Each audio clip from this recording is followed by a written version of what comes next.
पुनः किसानों के माध्यम से लोगों को भड़काने का जो प्रयत्न राहुल गांधी ने कहा और किया, वो आज हमने देखा है। ये वही राहुल गांधी है जो चंद दिनों पहले कह रहे थे कि शहरों में आग लग जाएगी, there would be fire in the cities, slums में जाके लड़ाई होंगी। और कहीं ना कहीं जो अरेंजमेंट राहुल गांधी ने इस लड़ाई की हुई थी, उसका खुलासा पिछले बार प्रेस कॉन्फ्रेंस में आदरणीय स्मृति ईरानी जी ने भी किया। आज ठीक उसी प्रकार राहुल गांधी जी ने धमकाया कि कोई पीछे नहीं हटेगा, बातचीत में हम विश्वास नहीं रखते हैं। अरे राहुल जी, ये तो किसानों का आंदोलन है। किसान तो कह रहे हैं कि उनका राजनीति से कोई सरोकार नहीं है, उनका किसी राजनीतिक पार्टी से कोई मतलब नहीं है। तो आप उनके पैरोकार बन के उनके माध्यम से बातचीत करने का जो प्रयास कर रहे हैं, वो किस लिए कर रहे हैं? ये अपरिपक्वता है, उसका परिचय आज आपने दिया है। आज राहुल गांधी जी ने कहा कि भारत की सरकार किलाबंदी कर रही है, सड़कों पर कील बिछा करके किलाबंदी कर रही है, और ये लोकतंत्र में नहीं होता है।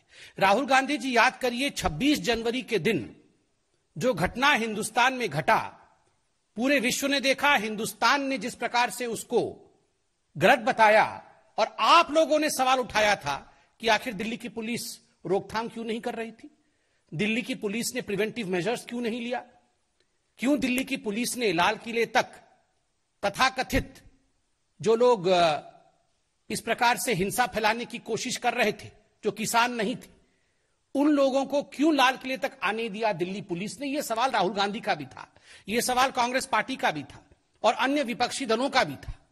आज अगर दिल्ली पुलिस, उसी दिल्ली पुलिस ने जिन्होंने 26 जनवरी को पेशेंस और संयम का परिचय दिया था, उसी दिल्ली पुलिस ने आज प्रिवेंटिव मेजर्स लिया है, उसी दिल्ली पुलिस ने आज एहतियातन कदम उठाए, उसी दिल्ली पुलिस ने रोकथाम के लिए सारे बंदोबस्त किए हुए हैं, तो उसमें राहुल गांधी जी को क्या परेशानी है? मैं बताता हूं क्या परेशानी है। ये राहुल गांधी, कांग्रेस पार्टी और विपक्ष का ये जो प्रोपेगेंडा का एक बहुत बड़ा धड़ा है, ये चाहते हैं, इनकी इच्छा है सड़कों पर लड़ाई हो, ये चाहते थे कि गोली चले, ये चाहते हैं कि लाश बिछ जाए, और इन लाशों पर बैठकर ये अपनी राजनीति चमकाएं और सवाल पूछे नरेंद्र मोदी जी से और इस सरकार से कि आखिर ये कैसे हो। आज हम सैल्यूट करते हैं दिल्ली पुलिस के जवानों को, जिनको देखने के लिए हमारे गृह मंत्री भी गए, जो खुद तो घायल हो गए, किंतु उन्होंने किसी को हताहत नहीं किया, उन्होंने एक गोली तक नहीं चलाई। आज अगर हमें, आपको, इस देश को बचाने के लिए उन्होंने कुछ प्रयत्न किया है, कुछ जतन कर रहे हैं, उस पर आप अभी से उंगली उठा रहे हैं। आज जिस प्रकार के शब्दों का प्रयोग राहुल गांधी जी ने किया है, यह अपने आप में दुखद है। बंधुगण, एक सवाल मैं राहुल गांधी जी से और पंजाब के कांग्रेस पार्टी से पूछना चाहता हूं। कल पंजाब के कांग्रेस पार्टी ने एक ऐलान किया कि 122 लोग जो गिरफ्तार हुए हैं 26 जनवरी में हिंसा फैलाने के कारण, उन लोगों को तुरंत रिहा किया जाए, और उनको पंजाब की जो कांग्रेस है और सेंटर की कांग्रेस उनको लीगल एड देगी। सवाल उठता है, जिस दिन 26 जनवरी का यह घटना हुआ था, कुछ लोग लाल किले पर चढ़ गए थे, जहां झंडा नहीं फहराना चाहिए किसी और धर्म का, वहां केवल तिरंगे का स्थान है, वहां आपने उपद्रव किया था।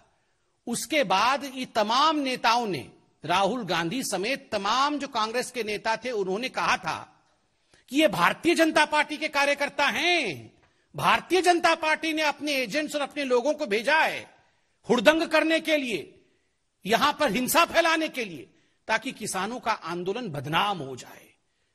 So that in fact the Kisan Andolan, the name of the Kisan Andolan is starred, is blackened. और आज जब वही हुड़दंगी गिरफ्तार हो रहे हैं, तो आप कह रहे हैं कि इनको रिहा कर दीजिए, तभी जाके बातचीत होगी। आप कह रहे हैं इनको रिहा कर दीजिए क्योंकि ये अच्छे लोग हैं। कैसे? आपको क्यों इतनी पीड़ा हो रही है? आप तो इन्हें बीजेपी के कार्यकर्ता और एजेंट बता रहे थे। इनको तथ्यों के आधार पर, अगर दिल्ली पुलिस सीसीटीवी की फुटेज के आधार पर, जो फुटेज जनता ने सामने रखी है और जो फुटेज पब्लिक कंजम्पशन के लिए, एविडेंसेस के आधार पर जो तथ्य कोर्ट में प्रस्तुत किए जाएंगे, उनके आधार पर गिरफ्तारी हो रही है। आप कह रहे हैं छोड़ दीजिए। अर्थात ये आप ही के लोग थे, अर्थात ये कांग्रेस पार्टी आप ही के लोग थे ना, जिनके लिए आप इतने चिंतित हैं और लीगल एड देंगे। वरना मैं तो नहीं मानता हूं कि इस देश में ऐसी कोई संस्था होगी जो अनार्की फैलाने वालों को, जो हिंसा फैलाने वालों को, और 26 जनवरी में जो दुर्घटना हुई थी उनके साथ कोई भी संस्था खड़ी होगी, ऐसा तो मुझे नहीं लगता। स्वाभाविक रूप से यह प्रश्न राहुल गांधी जी के लिए है, क्या ये लोग आपके हैं जो आप इनके लिए लीगल एड देने के लिए तत्पर हैं? राहुल गांधी जी ने आज कहा, बहुत दुख के साथ मुझे कहना पड़ रहा है, मैं वो सेंटेंस लिख के लाया, उन्होंने कहा यह सरकार किसानों को मारना चाहती है। यह सरकार सबका साथ, सबका विकास और सबके विश्वास, इस मंत्र के आधार पर काम करती है। किसी को मारना यह सरकार नहीं चाहती है। सब कैसे उभरे, सब कैसे आगे बढ़े, सब कैसे विकास करे, इसकी चाहत इस सरकार की है। किसान, मजदूर, मजलूम, महिला, युवक, सबके लिए किसानों की सरकार काम करती है। हमारी सरकार किसानों की भी सरकार है। और देखिए मारना क्या होता है, इसका आर्टिकल मैं निकाल के लाया हूं। 1998 में मध्य प्रदेश में सरकार किसकी थी? कांग्रेस पार्टी की थी। अंधाधुंध गोली किस पर चली थी? किसानों की रैली पर चली थी।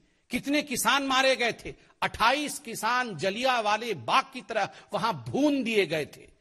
राहुल जी, इसे मारना कहते हैं, इसे रौंदना कहते हैं, इसे डेमोक्रेसी को समाप्त करना कहते हैं। किसानों के लाशों के ऊपर आपने राजनीति की थी, आज आप हमारी सरकार को कटघरे में घेरने की कोशिश कर रहे हैं, झूठे भ्रम को फैलाने की कोशिश कर रहे हैं।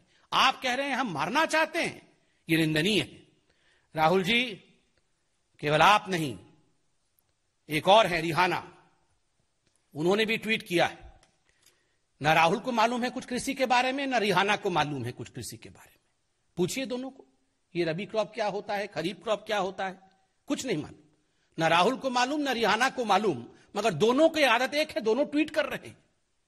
आप बताइए कहां थे ये लोग जब महात्मा गांधी के स्टैच्यू को कैलिफोर्निया के अंदर अभी चंद दिनों पहले डेसिक्रेट किया गया। महात्मा गांधी हमारे राष्ट्रपिता हैं और केवल भारतवर्ष के राष्ट्रपिता नहीं है, महात्मा गांधी पूरे विश्व के द अपोस्टल ऑफ पीस हैं, शांति दूत है पूरे विश्व के लिए। जब उनके धड़ को अलग कर दिया जाता है कैलिफोर्निया में, उनके स्टैच्यू के धड़ को, तो